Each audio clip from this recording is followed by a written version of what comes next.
Easy chicken recipe tayo guys. So luto tayo ng lemon chicken. Minarinate ko lang ang ating chicken sa lemon juice, patis, garlic, onion, chicken powder, and pepper. So after 30 minutes, pinakuluan ko ang ating chicken sa pinagbabaran to make sure na sa pagprito natin ay luto ang loob at labas ng ating manok.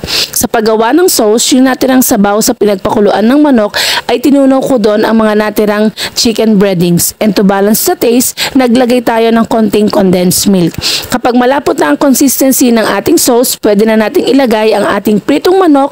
Ma-enjoy na natin ang savory taste ng ating lemon chicken, and for sure, swak ito sa buong pamilya. Try nyo na ito guys! Thank you!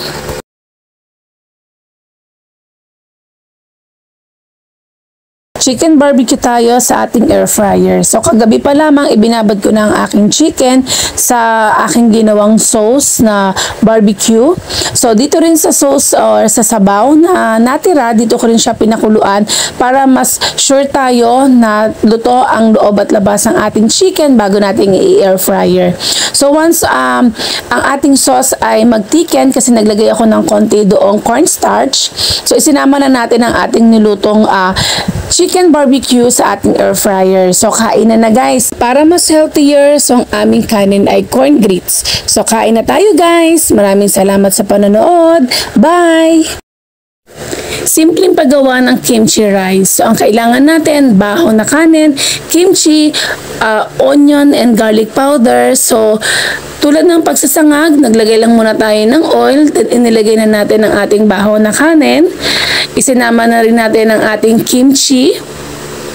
So kailangan lang natin i-mix well to para maging color orange ang buong rice. Then naglagay lang tayo ng onion and garlic powder para magkaroon ng added flavor. So pagluto ng ating kimchi rice, so nilalagyan ko to ng sesame oil at ng sesame seeds. Then ready to serve na.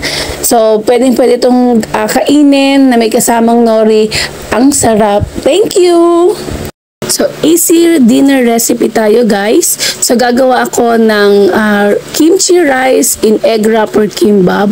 So, nagluto lang ako ng kimchi rice at gumawa rin ako ng egg wrapper. So, make sure lang ng egg wrapper na gagawin nyo ay manipis. Pero para sa set ko, sa first set na nagawa ko, so medyo makapal, kaya dinamihan ko siya ng kimchi rice. After that, hahatiin nyo to doon sa desired size na gusto ninyo. So, tulad na nakikita nyo sa ating screen. So, after this, medyo nagugutom pa ako at may natira pa akong kimchi rice. So, nagluto pa ako ng isang egg wrapper. So, this time naman, ang ginawa ko, nilagyan ko siya ng mayonnaise and cheese on top. So, same procedure, ibinalot ko ang kimchi rice sa ating egg wrapper, then kinat ko, at yan, napakasarap niya at busog na busog ka. Maraming salamat guys! Thank you for watching!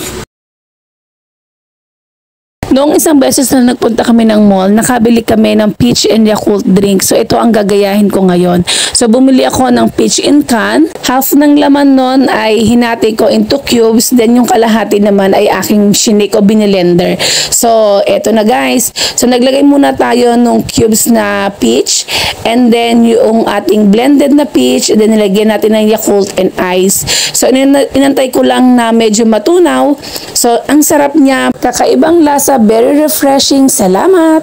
Another fruit juice idea na for sure magugustuhan nyo. So, ito yung peach na natira natin. So, ito yung peach bits at saka yung pinaka-shake na fruit ng peach. Then, meron din tayo na yogurt mango drink. So, pinagsama-sama ko lang yan. Tapos, nilagyan ko ng ice cubes. Then, para mas masarap, gumamit ako ng Sprite para siya yung magsaserve na pinaka-sparkling water natin. So, ang sarap-sarap niya guys. I-try nyo. So, must try talaga tong drink na to. So, kami na-enjoy namin to. So, salamat sa panonood. At dahil naging successful yung aking first baking, yung chocolate cookies, so na-inspired naman akong gumawa ngayon ng chocolate bread. So, nasa screen nyo ang lahat ng ingredients na aking ginamit. So, una, pinagsama-sama ko lang ang lahat ng dry ingredients. Kung mapapansin nyo, wala akong sinunod na measurement, tansya-tansya lang to. So after ko ma-mix ang lahat ng dry ingredients, isinama ko na ang egg, ang ating condensed, naglagay din ako ng oil. Then after that, Para madagdagan ang lasa, nagsama ako dito ng walnuts at ng ating white chocolate chips. So by the way guys, yung chia seeds, nag-add din ako dito at ibinabad ko muna ang chia seeds bago ko inilagay dito sa ating mixture. So inilive ko muna ng halos 1 hour ang ating dough at naglagay pa ako ng cheese bago ko to ibinake sa ating air fryer sa 160 degrees Celsius sa 30 minutes. Pero umabot ako ng halos 40 minutes kasi depende sa kapal ng ating tinapay ang ating gagawin. So yan yung next na ginawa ko, yung with condensed and cheese on top. So napakasarap din ito guys. Salamat!